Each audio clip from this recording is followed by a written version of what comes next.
สบายจังគ្នាបាទជាមួយច្បាប់ស្ត្រឹមឡាំលាវបាទក៏ដូចជាបាទចង្វាក់ញាក់បន្តទៀតបាទ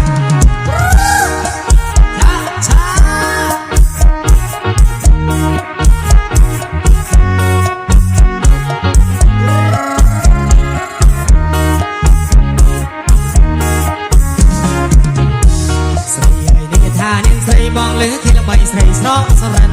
ស្រីអើយនេះគេថានាងស្រីបងលើគេល្បីស្រីស្រក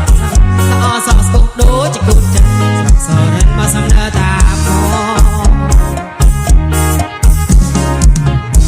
ស្រីអើយនេះមកសំដៅតាមចង់និយាយចង់ខ្វាប់សុំនាងយ៉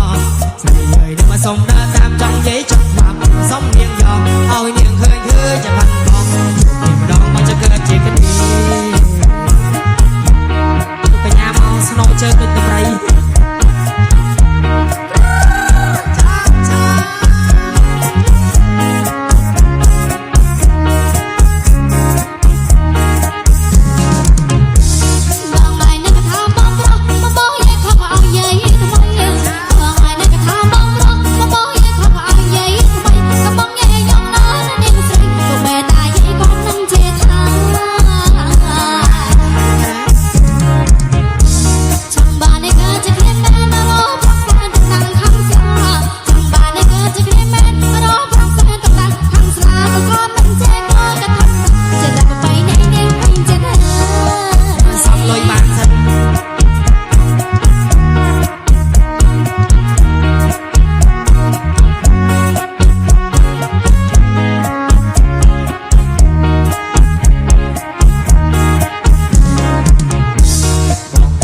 ស៊ីសផតក្នុងខេត្តតំបន់ទីមានជ័យបងនៅស្រុកស៊ីសផតក្នុងខេត្តតំបន់ទីមានជ័យគង់ឪមេមកពលបូរីចិត្តតែស្រីស្រីស្រស់ស្ររិន